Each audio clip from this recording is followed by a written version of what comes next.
एक बार फिर से सभी का बहुत बहुत स्वागत है मेरे यूट्यूब चैनल एजुकेटिंग पॉइंट पे। तो बच्चों, हम कक्षा 9वीं की पाठ्य पुस्तक क्षितिज से पढ़ रहे थे और हम उसमें जो चैप्टर कर चुके हैं वो मैं उम्मीद करूँ आप लोगों को समझ आए होंगे और आपको अच्छे भी लगे होंगे। और आप सभी से मेरी एक बार फिर से बहुत रिक्वेस्ट है कि आप मेरे चैनल को सब्सक्राइब कीजिए, शेयर भी कीजिए और लाइक भी कीजिए। और आज का जो हमारा चैप्टर है वो है ग्रामश्री। ये जो कविता है वो सुमित्रानंद पंत जी के द्वारा लिखी गई है और इसका जो भावार्थ है वो हम इस कर रहे हैं। फैली खेतों में दूर तल कमक खल की कोमल हरियाली, लिपटी जिससे रवि की किरणें चांदी की सी उजली जाली। तिनकों के हरे हरे तन पर हिल हरित रुधिर है राह झलक, श्यामल भूतल पर झुका हुआ नवका चीर निर्मल नील कमल। तो ये जो पंक्तियां हैं वो कवि सुमित्रानंद पंत जी के द्वारा रचित जो हम कविता भी कर रहे हैं वो है ग्राम श्री से ली गई है। इन पंक्तियों के माध्यम से कवि गांव की जो अच्छी यानी सुंदर मनोरम प्राकृतिक सुंदरता का चित्रण यानी वर्णन कर रहे हैं और कह रहे हैं कि गांव के खेतों में चारों ओर मखमल जैसे हरियाली फैली हुई है। यानी गांव इतना सुंदर है, चारों ओर से हरियाली ही हरा दिख रहा है। जब उन पर सूर्य की किरणें पड़ती है तब सारा खेत और जो आसपास का वातावरण है वो चमक उठता है और ऐसा लगता है जैसे कि चांदी की कोई चमकदार जाली बिछी हुई है। जो हरे हरे फसलें हैं उनकी नाजुक तना है और जब सूर्य की किरणों का प्रभाव उन पे पड़ता है तो उनके अंदर दौड़ना हिलना हुआ रंग हरे रंग का स्पष्ट दिखाई देता है। और जब हमारी दृष्टि दूर तक आसमान पे पड़ती है तो ऐसा आभास होता है मानो नीला आकाश चारों ओर से झुका हुआ है और हमारी खेतों की जो हरियाली का रक्षक बना हुआ है। तो जो ये कविता है उसमें सिर्फ यही बताया गया है कि गांव में जो हरियाली है, जो गांव का चित्रण है वो प्रस्तुत किया गया है। कहा है कि गांव में चारों ओर हरियाली है और जो आसमान है उस हरियाली का रक्षक के रूप में है। अगली जो हमारी कविता की पंक्तियां हैं वो इस प्रकार है। रोमांचित सी लगती वसुंधा आई जो गेहूं में बाली, अरहर सनई की सोने किंकिणियाँ है शोभाशाली, उड़ती फाजी भीनी तलाक मंद फूली, सरसों पीली पीली लो हरित धरा से झांक रही नीलम की कली तीसी नीली। जो ये पंक्तियां हैं उनमें जो कवि है वो बता रहे हैं कि जो खेती में उगाई जो फसलों का जो फसलें हैं उसका गुणगान कर रहे हैं और कह रहे हैं कि जौ और गेहूं में बालियां आ गई है तब से धरती और रोमांचित लगने लगी है। मतलब जब धरती के अंदर से गेहूं की बालियां निकल आती है और जौ की बालियां निकल आती है तो जो धरती माता यानी कि जो जिसमें से ये उगी है वो बहुत खुश हो जाती है। अरहर और सनई की फसलें सोने जैसी प्रतीत हो रही है और धरती की शोभा बढ़ा रही है। और इसके अलावा जो हवा के सहारे हिल हिल कर जो आवाज़ आ रही है यानी कि जो पत्तियां हैं जो खेती में जो उगी हुई धान है उसके ऊपर से जब हवा निकलती है ना तो उसकी एक आवाज़ होती है और वो ऐसा लग रहा है कि बहुत ही अच्छा, बहुत ही मनोहर जो ध्वनि है वो उत्पन्न हो रही है। सरसों की फसलें खेतों में लहरा रही है और उनमें जो फूल होती हैं वो पूरा जो वातावरण है उसको सुगंधित कर रहा है। यानी कि जो सरसों की जब फसल उगती है ना बच्चों तो उसमें पीले पीले कलर के फूल आते हैं तो ऐसा लग रहा है जैसे फूल अपनी जो खुशबू है वह चारों तरफ बिखेर रहे हैं। और ये हरियाली युक्त जो धरा यानी जो पृथ्वी यानी जो खेत है वो नीलम की कलियाँ और तीसी के फूल जैसे लगती है और धरती की शोभा यानी उसकी सुंदरता को चार चांद लगा रही है। अगली पंक्तियाँ इस प्रकार है। रंग रंग के फूलों में रिल मिल हंस रही सखियाँ मटर खड़ी, मखमली पेटियों सी लटकी छिमियाँ छिपाए बीज लड़ी, फिरती है रंग रंग की तिल तितली रंग रंग के फूलों पर सुंदर फूले फिरते हो फूल स्वयं उड़ उड़ व्रतों से व्रतों पर। ये जो कविता है ग्रामश्री उसमें कवि कह रहा है कि खेतों में जो विभिन्न रंग से सुसज्जित फूल है जिस पे तितलियों की जो तितलियां उसके ऊपर बैठी है वो बहुत ही सुंदर चित्रण है। मतलब हरियाली तो देखो चारों ओर फैली हुई है और आसमान इतना सुंदर लग रहा है और जो फूलों पे यानी कि जो सरसों के फूलों पे जो फूल है यानी सरसों की जो खेती में जो फूल आए हैं उन पे तितलियां बैठी हैं तो वो और भी सुंदर लग रही है। इसके अलावा रंग बिरंगे फूलों के बीच मटर की फसलों का जी दृश्य बहुत ही सुंदर दिखने को दिख रहा है। और आसपास की सखियां रूपी पौधे यानी कि जो पौधे हैं उनको सखियों का रूप दिया गया है, यानी फसलों के जो आसपास दूसरी फसलें उगी हुई है, जो पौधे उगे हुए हैं, जो रंग बिरंगे फूल खिले हुए हैं, वो बहुत सुंदर मुस्कुरा रहे हैं। ऐसा लग रहा है कि वो एक दूसरे को देख के बहुत खुश हो रहे हैं। वहीं पर कहीं मखमली पेटियों के समान छिमियों का अस्तित्व भी नज़ारा दे रहा है।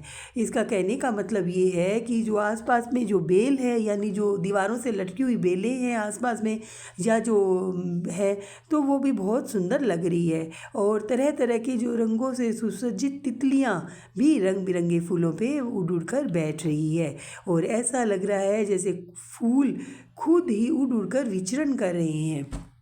तो और अगली जो हमारी पंक्तियां हैं वो है,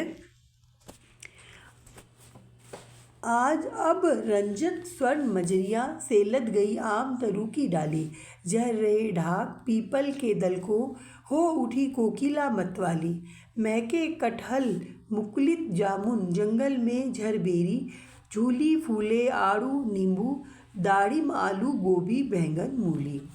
और इन पंक्तियों में कवि हमें ये बताने का प्रयास कर रहे हैं कि बसंत ऋतु का मनमोहक चित्रण करते हुए कहते हैं कि स्वर्ण और रजत यानी कि सुनहरी और चांदनी रंग के जो आम की यानी कि जो उसकी शाखाएं मजरियाँ यानी उनकी जो शाखाएं और आम के पेड़ की जो डालियां हैं वो लद गई है।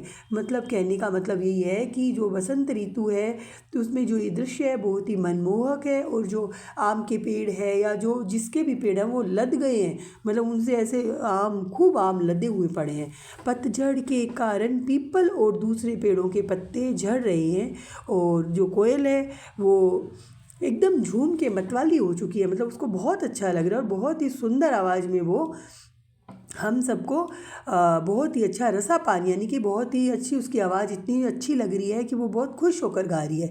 कटहल की महक यानी जो कटहल एक जो सब्जी जिसकी हम सब्जी बनाते हैं उसका भी खुशबू वहाँ पे हमें महसूस हो रही है और जामुन भी पेड़ों से लद गए हैं। बनों में झरबेरी का अस्तित्व भी आ गया है और इसके अलावा हरी भरी खेतों में जो अनेक सब्जियां हैं वो भी उगाई है और सब्जियों में जैसे आड़ू है, नींबू है, आलू, दाड़िम यानी मूली, गोभी, बैंगन और भी बहुत सारी जो सब्जियां हैं वो उग चुकी है।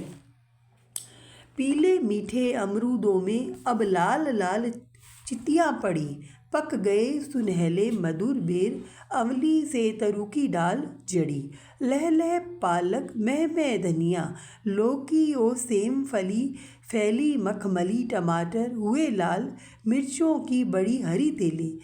कितनी शानदार मतलब लाइनें हैं जिन्होंने पूरी सब्जियों का विवरण कर दिया है। और इन पंक्तियों के माध्यम से जो कवि सुमित्रानंद पंत जी है वो हमें ये कह रहे हैं कि कवि इस सुंदर दृश्य की ओर हमें संकेत करते हुए कह रहा है कि अमरूद पके और मीठे हैं, वो अब पीले हो गए हैं, मतलब अमरूद एकदम पक चुके हैं, एकदम पीले हो चुके हैं, मतलब खाने लायक हो गए हैं और उन पे लाल चित्तियाँ यानी लाल जैसे हम अमरूद लाते हैं ना तो देखते हैं उन पे हल्के हल्के से निशान से पड़ जाते हैं तो वो पक चुके होते हैं। और जो बेर है वो भी पककर मीठे और सुनहरे रंग के हो गए हैं और आंवले का जो आकर्षण है ना वो उसके जो छोटे छोटे ऐसे फूल आंवला छोटे छोटे ऐसे लले वाइट कलर के फूल आते हैं वो भी ऐसे झूल रहे हैं और खेतों में पालक भी लहरा रही है, धनिया भी सुगंधित हो चुका है और लौकी और सेम की फसल भी पककर तैयार हो चुकी है। और इसके अलावा जो मखमल रूपी टमाटर भी पककर लाल हो गए, यानी जो टमाटर होते हैं ना वो लाल लाल एकदम मखमल का एहसास करवाते हैं, तो उसके बारे में भी कहा है कि वो भी एकदम मखमली रूप में पक चुके हैं। और छोटे छोटे नाजुक पौधे में हरी हरी मिर्च का भी भंडार लग गया है, यानी कि जो छोटे छोटे पौधों में मिर्ची लगी होती है ना वो भी एकदम ऐसे लटक रही है, अच्छा लग रहा है। बालू के सांपों से अंकित गंगा की सतरंगी रेती सुंदर लगती, सरपत छाई तट पर तरबूजों की खेती, अंगुली की कंघी से बगुल्ले लगी संवारते हैं, कोई तिरते जल में सुरखाब पुलिन परम गरोठी रहती सोई। इन जो पंक्तियों में या जो हमारी कविता है ग्रामश्री, उसमें कवि सुमित्रानंद जी कह रहे हैं कि जो आगे गंगा के तट पे प्राकृतिक सौंदर्य का चित्रण करते हुए कहते हैं कि गंगा किनारे जो विभिन्न रंगों से सन्निहित रेत का भंडार है, उस रेत के टेढ़े मेढ़े दृश्य को देखकर ऐसा लग रहा है मानो कोई बालू रूपी सांप पड़ा है। यानी कि जो रेत के टीले हैं ना आसपास गंगा नदी के, गंगा के तट पे, तो उस पे ऐसे सांप के आकार, अब हम देखते हैं ना ऐसे कुछ कुछ निशान होते हैं, जैसे लग रहा है कि अभी यहाँ पे सांप ऐसे चल के गया है, टेढ़ी मेढ़ी लाइनें सी बनी हुई थी, तो उसके बारे में कह रहे हैं। और इसके अलावा गांव के गंगा के तट पे जो हरियाली है वो भी बहुत सुंदर लग रही है। इसके अलावा जो तरबूज की खेती है तट पे, वो भी बहुत सुंदर और आकर्षक लग रही है।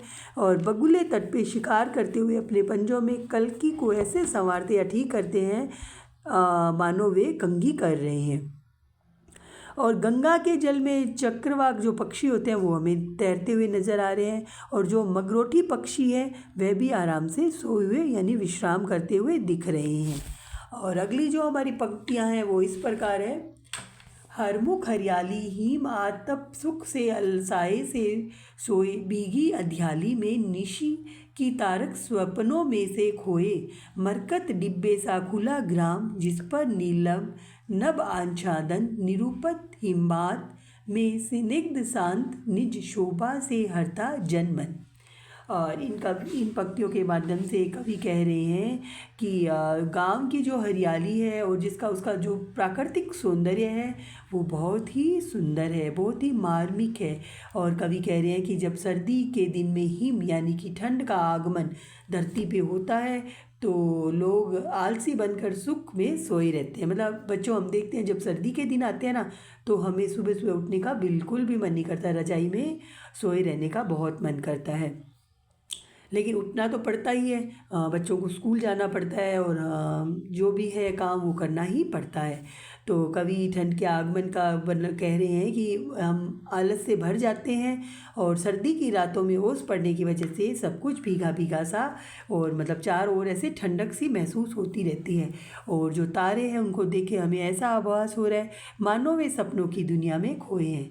और इस आकर्षक और मनोहर वातावरण में पूरा गाँव मरकत यानी कहने का मतलब है पन्ना नामक रत्न जैसा प्रतीत हो रहा है। मरकत जो होता है वो एक रत्न का नाम होता है जो नीले आकाश की तरह यानी नीले कलर का होता है और मतलब ऐसे लग रहा है। और कवि कह रहे हैं कि शरद ऋतु के अंतिम क्षणों में गांव के मासूम वातावरण में अनुपम शांति का भी अनुभव हो रहा है। वो जो पूरा गांव है बहुत ही सुंदर शोभायुक्त नज़र आ रहा है, जिसे देखकर और एहसास करके गांव के सारे लोग बहुत ही प्रफुल्लित यानी खुशी से भर जाते हैं और उनका मन बहुत ही खिला खिला बहुत ही सुंदर नज़र आता है। तो जो हमारी पंक्तियां हैं कविता है जो ग्रामश्री जो सुमित्रानंद पंत जी की लिखी हुई है वो हमने आज उसका पूरा अर्थ किया। तो बच्चों, आप लोगों को ये कविता कैसी लगी? थोड़ी सी बड़ी है लेकिन बहुत ही अच्छा गांव का चित्रण किया गया है, गांव की हरियाली के बारे में, उसकी सुंदरता के बारे में बताया गया है और जो हमारे आसपास के गांव है उनका नज़ारा ऐसा ही देखने को मिलता है। तो आप लोग सब लोगों को कैसी लगी आज की कविता? अच्छी लगी होगी। आप मेरा जो ये चैनल है उसको प्लीज़ सब्सक्राइब कीजिए और लाइक्स बढ़ाइए और फिर से मिलते हैं एक नई क्लास में। और आज के लिए इतना ही।